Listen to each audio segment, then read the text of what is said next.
The dust of the Colorado Territory swirled in the summer heat of 1876, blending with the dizzying fever that had been plaguing Eleanor Bradley for 3 days.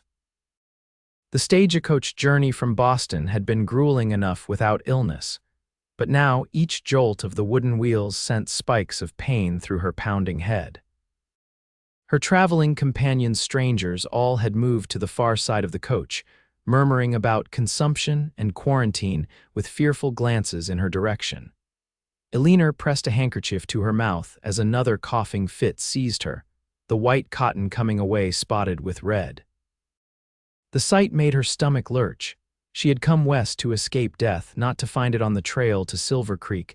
The irony was not lost on her, even through the fog of fever. "Next stop, Falcon's Ridge," the driver called out, his voice carrying through the open window. 20-minute rest before continuing to Silvercreek. 20 minutes. Eleanor wasn't sure she could last 20 more seconds. The stagecoach lurched to a stop and the other passengers hurried out, giving her a wide berth. She tried to stand, her gloved hands gripping the leather strap, but her legs betrayed her. The world tilted dangerously. "Miss, you all right in there?" The driver's concerned face appeared at the door. "I just need." Eleanor's words dissolved as darkness crept into the edges of her vision. With a final effort, she stepped down from the coach, her boots meeting the dusty road before her knees buckled. The last thing she felt was the hot earth against her cheek as consciousness slipped away. Xavier Winters had seen plenty in his 30 years: the bloodshed at Shiloh, the wild stampedes of the Texas cattle drives, the lawlessness of mining towns, but the sight of a well-dressed woman collapsing into the dust outside Harrigan's General Store still managed to stop him cold. He'd come to town for supplies, not complications, yet there she was, a heap of blue calico and pale skin beneath a fashionable bonnet, her red gold hair escaping its pins. "Consumption, likely," muttered one of the passengers, backing away. "Been coughing blood since Denver." The stagecoach driver looked uncertainly between the woman and his schedule. "We've got to keep moving, can't risk the other passengers." Xavier watched as they unloaded her trunk and valise, leaving them beside her in the dust. Something in him hardened at the sight. He'd seen too many people discarded in his life by war, by circumstance, by the harsh realities of frontier life. "You're just leaving her here," Xavier challenged, stepping forward. The driver shrugged helplessly. "Doc Miller's 3 days away treating the miners at Blue Creek." "What else can we do?" Xavier knelt beside the woman, noting the flush of fever on her cheeks and the labored rise and fall of her chest. She was young, mid-20s perhaps, and even in illness, there was a delicate strength to her features. He pressed a hand to her forehead and felt the burn of fever. "I'll take her," he said, surprising himself as much as the onlookers. "You sure about that, Winters?" asked Sam from the mercantile. "Could be catching." Xavier didn't respond. He was already lifting the unconscious woman into his arms, struck by how little she weighed despite the layers of traveling clothes. "Someone bring her things to my wagon," he directed, his voice leaving no room for argument. The ride to his homestead was 8 miles of dusty trail, every jolt drawing small sounds of distress from the woman, though she didn't wake. Xavier found himself talking to her, words of reassurance that she probably couldn't hear, promises that seemed foolish even as he made them. "You'll be all right. My cabin's not much, but it's clean. Got fresh water from the spring. You just hold on." His cabin stood alone against the backdrop of pine-covered hills, a modest but solid structure he'd built with his own hands after returning from the war. It wasn't much: 2 rooms, a stone fireplace, furnishings he'd cobbled together from timber and ingenuity, but it was his, free and clear. Xavier carried her inside, placing her on his bed with a gentleness that belied his weathered exterior. He removed her boots and loosened the collar of her dress, propriety be damned. The fever was the enemy now, not social convention. He worked methodically, soaking cloths in cool water from the spring and placing them on her forehead, neck, and wrists. He brewed willow bark tea and somehow managed to get a few spoonfuls between her parched lips. As evening fell, he built up the fire and settled into the chair beside the bed, prepared for a long night. "Don't you die on me, miss," he murmured. "I don't even know your name yet." The fever broke sometime in the pre-dawn hours of the third day. Xavier, dozing in the chair, woke to the sound of a different kind of breathing, deeper, less labored. He leaned forward to find clear green eyes staring back at him. "Where am I?" Her voice was hoarse but alert. "My cabin." About 8 miles outside Falcon's Ridge.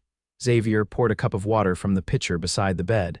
"You collapsed in town, fever." She accepted the water with shaking hands. "The stagecoach continued on to Silvercreek." Xavier watched her face fall. "Your belongings are here." "I had them bring everything." Eleanor sipped the water, studying the man across from her. He was tall and broad-shouldered, with the sun-browned skin of someone who lived outdoors. Dark hair, in need of a trim, fell across a forehead lined with what looked like both worry and laughter. His eyes, a startling blue against his tan face, watched her with a mixture of concern and wariness. "I'm Eleanor Bradley," she offered. "From Boston, Xavier Winters." He took the empty cup. "What brings you all the way to Colorado territory, Miss Bradley?" Eleanor hesitated. The truth wasn't something she shared easily, especially with strangers. "A teaching position in Silvercreek." Xavier nodded, though something in his expression suggested he caught the hesitation. "School term doesn't start for another month. I wanted time to settle in."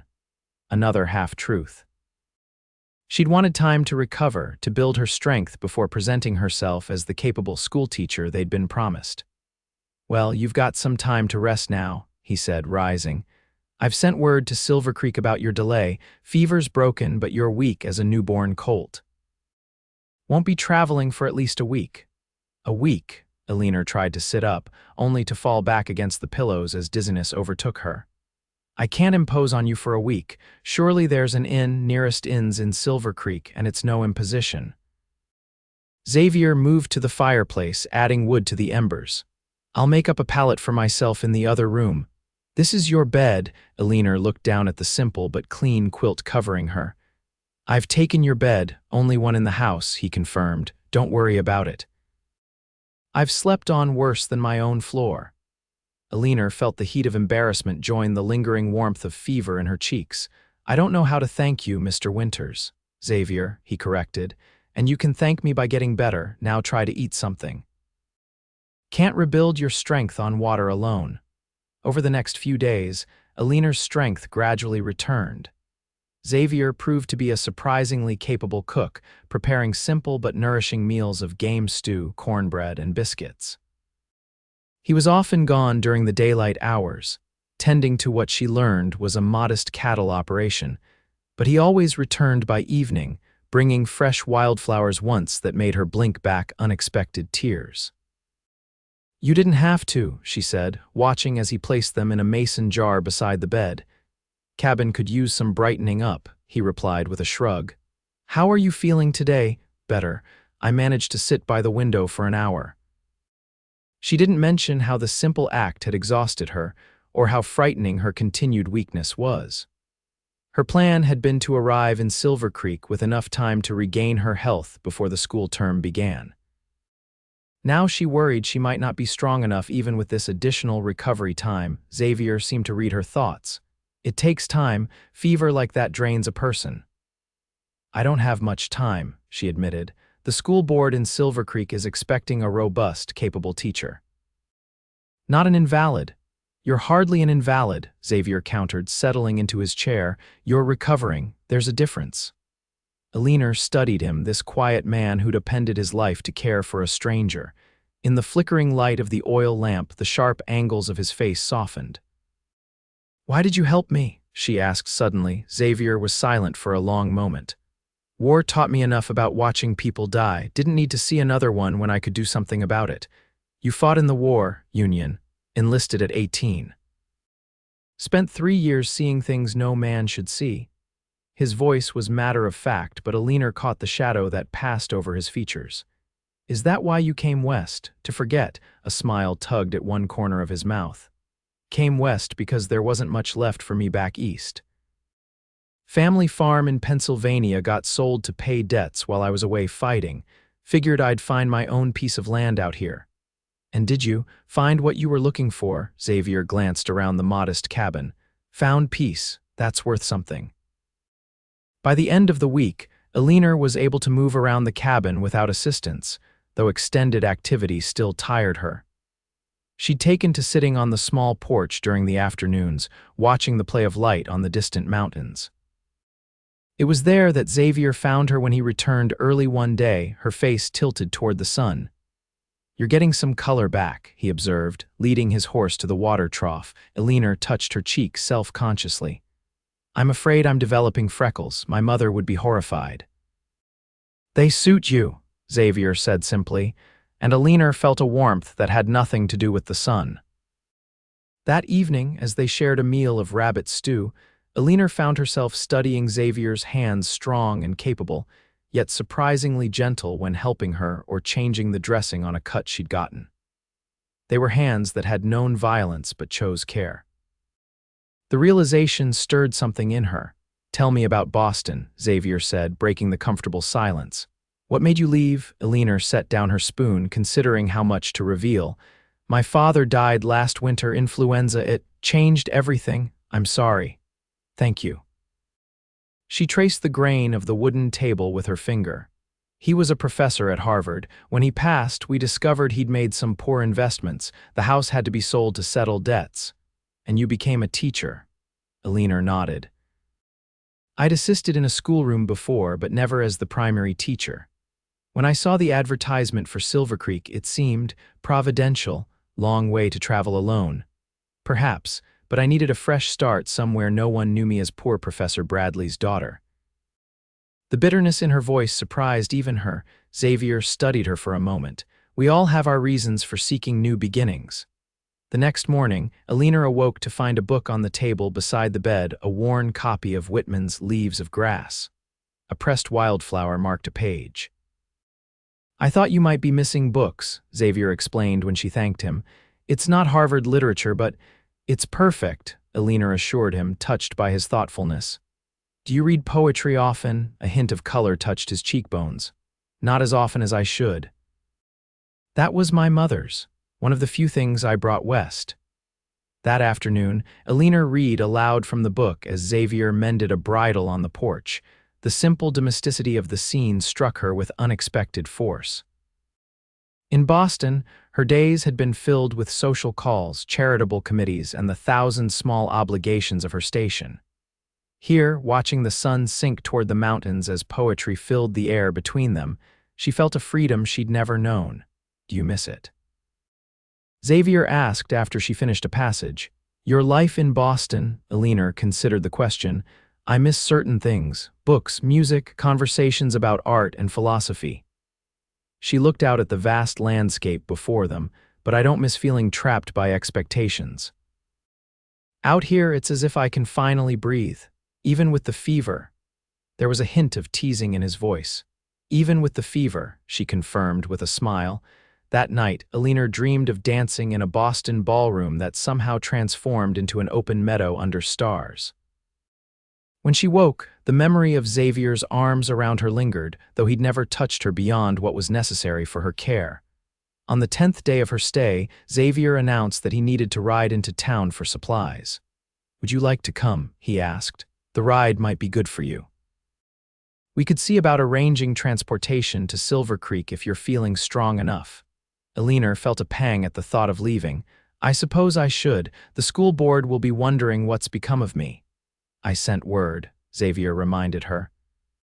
"But yes, they'll be expecting you before long."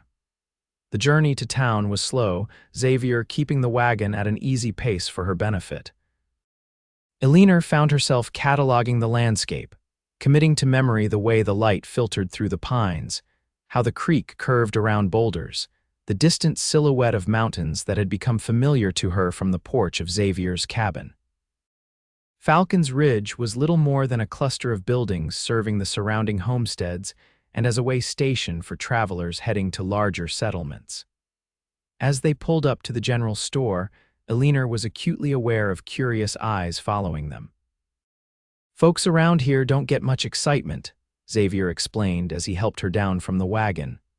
New schoolteacher arriving with fever, then disappearing with the territory's most confirmed bachelor. That's better than a dime novel for gossip. most confirmed bachelor. Eleanor raised an eyebrow. Xavier shrugged, a smile playing at his lips. Their words, not mine. Inside the store, the proprietor's wife bustled over immediately. So this is your patient, Xavier. My goodness, you look a sight better than when they pulled you off that stagecoach, dear.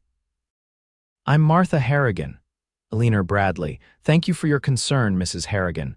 Such a worry seeing you so ill, but our Xavier took right over, didn't he? Never seen him move so fast as when he scooped you up from the dust. Eleanor glanced at Xavier, who suddenly seemed very interested in examining a display of tools. He's been most kind, she said, while Xavier gathered supplies. Mrs. Harrigan shared all the local news, including the fact that Silvercreek had sent a man to inquire about Eleanor just 3 days earlier. Told him you were recovering with Xavier. He seemed mighty relieved to hear you were alive, though a bit concerned about the propriety of the arrangement. The older woman lowered her voice. I set him straight, of course, told him Xavier Winters is the most honorable man in the territory, war hero and all. Thank you, Eleanor said sincerely. When will you be heading to Silvercreek, dear? The question hung in the air as Xavier returned with his purchases. Eleanor looked at him, suddenly uncertain. I'm not sure. Soon, I suppose. Stagecoach comes through tomorrow, Mrs. Harrigan offered helpfully. Or I'm sure Xavier wouldn't mind taking you. It's only 20 miles. We haven't discussed it yet, Xavier said, his voice neutral. Miss Bradley is still regaining her strength. The ride back to the cabin was quieter than the journey into town. The mention of Silvercreek had cast a shadow over the day, reminding Eleanor that her time in this unexpected sanctuary was limited. I should leave tomorrow, she said finally, as they crested the hill overlooking Xavier's homestead. I've imposed on your hospitality long enough. Xavier's hands tightened on the reins. You're still weak. I'm much stronger than I was, and the school term begins in just over 2 weeks. I need to prepare. Xavier nodded, his profile sharp against the afternoon sky. I'll take you. The stagecoach is no place for someone still recovering. That night, Eleanor packed her belongings, carefully folding the dresses Xavier had laundered for her during her illness. She ran her fingers over the simple quilt on his bed, remembering how he'd sat beside her during the worst of the fever, his deep voice reading Whitman when she was too restless to sleep. She found him on the porch, staring out at the night. For a moment, she simply watched him, this man who had saved her life, who had cared for her with unfailing kindness, who had asked for nothing in return. I want to thank you, she said, stepping outside. For everything. Xavier turned, his expression hidden in shadow. No need for thanks. There is every need. Eleanor moved to stand beside him, acutely aware of his presence, of the scent of pine and leather that she'd come to associate with him. You saved my life, Xavier. Anyone would have done the same. No, they wouldn't. Eleanor thought of the stagecoach passengers who had moved away from her, the driver who had been willing to leave her in the dust. You did what no one else was willing to do. You brought a desperately ill stranger into your home. Xavier was silent for a long moment. It wasn't entirely selfless, he admitted finally. I've been alone out here for 5 years, having someone to talk to share meals with. It's been good. Even with all the trouble I've caused, you haven't caused any trouble, Eleanor. It was the first time he'd used her given name, and the sound of it in his deep voice made her breath catch. Truth is, I'm not sure I remember what this place was like before you were in it. The admission hung in the air between them, fraught with unspoken meaning. Eleanor found herself acutely aware of how close they stood, of the warmth radiating from him in the cool night air. I don't want to go, she whispered. Xavier turned to face her fully. Then don't. I have obligations, a contract. I know. He reached out, hesitating before gently tucking a strand of hair behind her ear. I'm not asking you to break your word, just consider your options. What options? Eleanor asked, her heart beating faster at his touch. Silvercreek isn't far. You could teach there and visit if you wanted to. Visit, Eleanor repeated, the word inadequate for what she was feeling, or more than visit, eventually. Xavier's voice was rough with emotion. I know it's too soon. We barely know each other, but these past 2 weeks. He trailed off, shaking his head. Forget I said anything. You have your life ahead of you. Last thing you need is a scarred-up cowboy with nothing to offer but a two-room cabin. Eleanor reached up, placing her palm against his cheek. Is that what you think, that you have nothing to offer? Xavier covered her hand with his own. What could I possibly have that would interest a Boston professor's daughter? Everything, Eleanor said simply. Kindness, honor, strength. The ability to see value in a half-dead woman in the dust when everyone else saw only inconvenience and risk. The look in Xavier's eyes stole her breath, hope and fear, and something deeper, something that mirrored the ache in her own heart. I'm not asking for promises, he said. Just a chance. Time to see if what I'm feeling, what I think you might be feeling too, is real. Eleanor thought of Silvercreek, of the teaching position that had seemed like salvation when she'd boarded the stagecoach in Boston. It still mattered. She needed to work to support herself. But the idea of never seeing Xavier again, of reducing these transformative weeks to nothing more than an anecdote, the time I fell ill and was rescued by a kind stranger, was unbearable. Yes, she said. Time to see what's real. Xavier's smile transformed his face, erasing years of solitude in an instant. Slowly, giving her every chance to pull away, he lowered his head until his lips met hers in a kiss so gentle it brought tears to her eyes. The journey to Silvercreek the next day was bittersweet. Eleanor sat close to Xavier on the wagon seat, memorizing the feeling of his solid presence beside her, the way his hands held the reins with confident ease. I'll come to town on Saturday, he promised as they approached the outskirts of Silvercreek, if that's acceptable. More than acceptable, Eleanor assured him, though people will talk, let them. Xavier's smile held a trace of mischief. We'll give Mrs. Harrigan something new to gossip about. The school board members greeted Eleanor with a mixture of concern and relief, exclaiming over her ordeal and Xavier's intervention. The chairman's wife, a motherly woman named Mrs. Peterson, insisted Eleanor stay with them until the teachers' quarters behind the schoolhouse were properly prepared. We're just glad you're safe, Miss Bradley, Mrs. Peterson said as she showed Eleanor to a comfortable guest room. When we heard about your illness, we feared the worst. I was fortunate, Eleanor replied. Mr. Winters took excellent care of me. Mrs. Peterson's expression was knowing. So I hear. A good man, Xavier Winters, keeps to himself mostly, but always the first to help when there's trouble. Been alone too long, if you ask me. Eleanor felt a blush warming her cheeks. We became friends during my convalescence. Friends, Mrs. Peterson repeated with a smile. Well, friends are important in a new place, especially good friends who look at you the way that man does. In the days that followed, Eleanor threw herself into preparing for the school term. The schoolhouse was small but well-maintained, with rows of desks for the 23 students she would teach. There were books, not as many as she would have liked, but enough to begin, and slates and chalk and all the basic necessities. The teaching quarters, a snug two-room addition behind the schoolhouse, were simple but comfortable. As she arranged her belongings and made the space her own, Eleanor found herself comparing it to Xavier's cabin. This place was hers, her first real home since leaving Boston. Yet something was missing. Saturday couldn't come quickly enough. When Xavier's wagon appeared on the road into town, Eleanor was waiting, her heart racing like a schoolgirl's. He had shaved and trimmed his hair, she noticed, and wore a clean shirt she hadn't seen before. You look beautiful, he said by way of greeting, helping her into the wagon. So do you, she replied, enjoying the flush that colored his cheeks. They had a picnic by the river that day, talking for hours about everything and nothing, his plans for expanding his herd, her ideas for the school, shared memories of childhood, dreams for the future. When his hand found hers, it felt like the most natural thing in the world. I've never felt this way before, Xavier admitted as the sun began to set. Like I've found something I didn't even know I was missing. Eleanor leaned against his shoulder.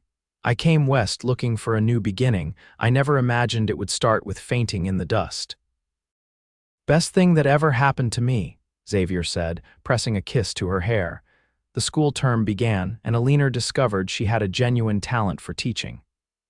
The children of Silvercreek, from the youngest at 6 to the oldest at 16, responded to her enthusiasm and creative methods. Parents commented on their children's newfound interest in learning, and the school board expressed their satisfaction with their choice of teacher. Every Saturday, Xavier came to town. Sometimes they joined community gatherings, other times they sought solitude together. As summer gave way to autumn, their bond deepened into something neither could deny or ignore. "I love you," Xavier told her on a crisp October evening as they walked beneath trees ablaze with golden leaves. "I think I've loved you since I carried you out of the dust." Eleanor stopped, turning to face him. "I love you too. I think I knew it when you brought me wildflowers and pretended it was to brighten the cabin." His laugh warmed her more than her shawl. "Not my subtlest moment." "I wouldn't change a single moment," Eleanor said, "not even the fever." On Christmas Eve, with snow dusting the ground and pine boughs decorating the schoolhouse for the holiday celebration, Xavier asked Eleanor to marry him. The entire town witnessed his proposal during the community dinner, breaking into cheers when she accepted through happy tears. They were married in the spring, when wildflowers carpeted the meadows around Xavier's cabin, their cabin now. Eleanor continued teaching, riding to and from town with Xavier when their schedules aligned. In the evenings, they sat on the porch he had expanded, reading Whitman and planning for the future. "I never thought I'd find this," Xavier said one evening, his hand resting on the gentle swell of Eleanor's stomach where their child grew. "A family.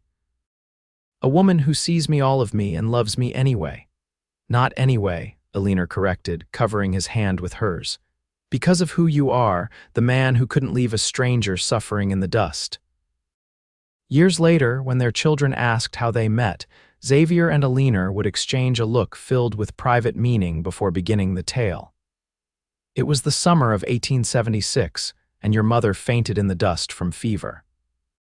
And though they told the story many times over the years, they never tired of remembering how a moment of crisis had led to a lifetime of love, how a simple act of compassion had changed everything, how the vast and untamed West had brought together two souls seeking new beginnings, and given them so much more than they had ever dared to hope for.